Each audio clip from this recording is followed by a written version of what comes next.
Il y a des jours où la vie semble lourde. Tu te lèves le matin et déjà ton cœur est chargé.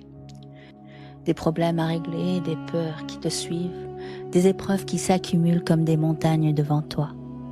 Et tu te demandes, comment vais-je faire? Où vais-je trouver la force?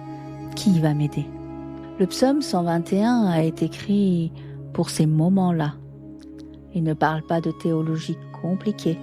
Il ne cherche pas à expliquer le monde. Il dit juste avec des mots simples ce que ton âme crie dans le silence.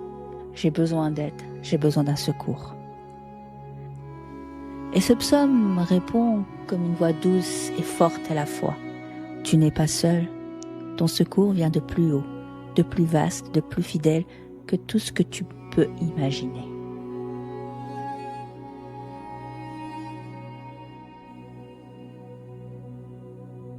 Je lève mes yeux vers les montagnes.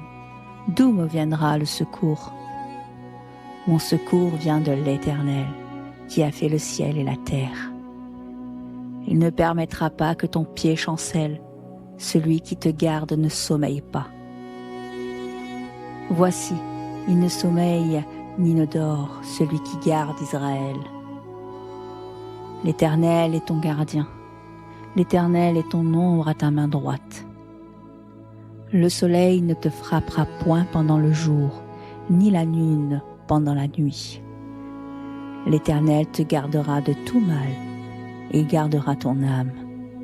L'Éternel gardera ton départ et ton arrivée, dès maintenant et à jamais.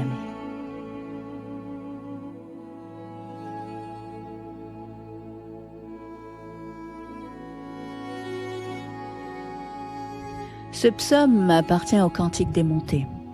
Ces chants étaient récités par les pèlerins qui montaient à Jérusalem, ville posée sur une montagne. Mais au-delà du lieu, ce psaume est une métaphore du chemin de la vie.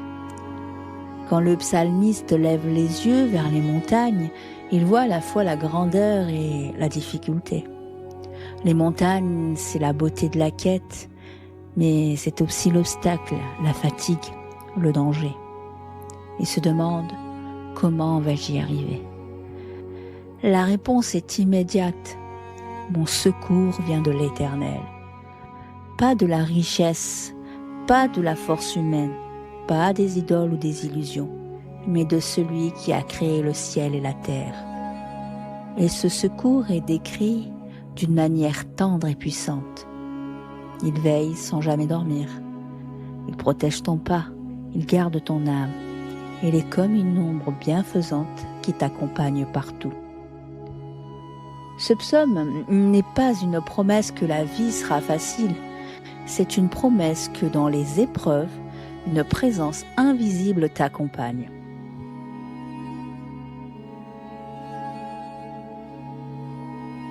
Ce psaume parle directement à notre inconscient. Il touche nos peurs les plus profondes. Peur de tomber, peur d'échouer, peur d'être seul. Il ne permettra pas que ton pied chancelle. Cette phrase peut être entendue comme une image de stabilité intérieure. Même si tu glisses, même si tu trembles, il existe un centre solide en toi qui te retient. L'Éternel est ton ombre. Psychologiquement, c'est le symbole d'une présence constante. Comme ton ombre, tu ne peux pas t'en séparer. C'est ce que Jung appelle le soi, ce noyau profond qui reste intact, même quand ton ego vacille. Le soleil ne te frappera pas, ni la lune. Le soleil symbolise le trop-plein d'énergie, le stress, le burn-out. La lune, elle, symbolise l'excès d'émotions, l'angoisse, les obsessions nocturnes. Ce psaume dit que tu seras protégé de ces excès. Dans une lecture psychologique, ce psaume devient une pratique de guérison intérieure. Chaque fois que tu le récites, tu renforces en toi la confiance que tu n'es pas livré au hasard, mais porté par une force plus vaste.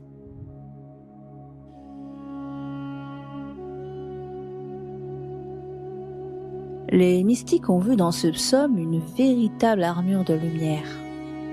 Les montagnes, elles représentent le monde spirituel.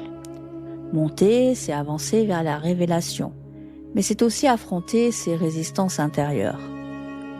Le soleil et la lune, Dans la cabane, elle renvoie aux 2 colonnes de l'arbre de vie, la rigueur, soleil, et la miséricorde, la lune.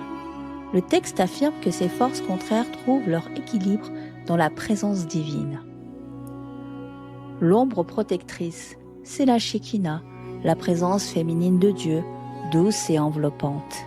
Dans la tradition exotérique, elle est vue comme une énergie subtile qui protège l'âme. Ce psaume est relié à la Séphira Yesod, le fondement. Yesod est le réservoir qui transmet la lumière divine au monde matériel. Réciter ce psaume, c'est activer ce canal de transmission comme si tu ouvrais en toi une porte vers la protection invisible. D'un point de vue ésotérique, le psaume 121 n'est pas seulement une prière, c'est un talisman vivant.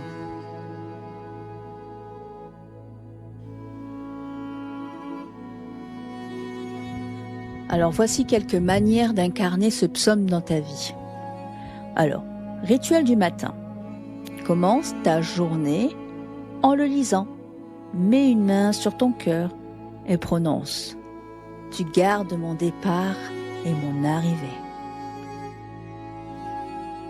Pour les voyages et déplacements, emporte-le écrit à la main et lis-le avant de prendre la route, l'avion ou même avant une réunion importante. Apaisement nocturne. Si tu es réveillé par l'angoisse, récite-le comme une berceuse. Tu verras ton cœur se calmer. Rituel avec bougie. Allume une bougie blanche, lis le psaume, puis reste en silence. Ressens cette lumière descendre sur toi comme une protection invisible. Journal spirituel. Recopie le psaume dans ton carnet. Ensuite, écris la liste de tes montagnes du moment. Peurs, obstacles, défis. Termine en écrivant « Mon secours vient de l'Éternel ». Accompagnement pour les autres. Lis ce psaume pour une personne malade, triste ou en danger. Il agit comme une énergie transmise, une prière qui enveloppe.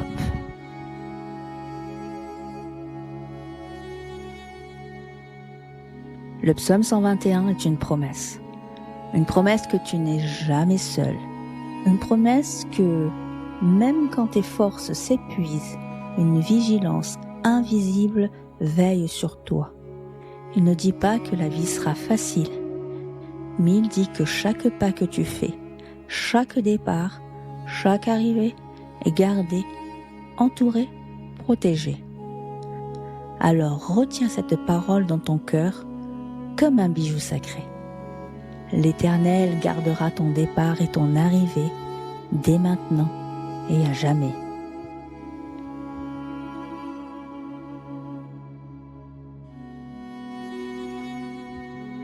Merci d'avoir partagé ce petit moment avec moi.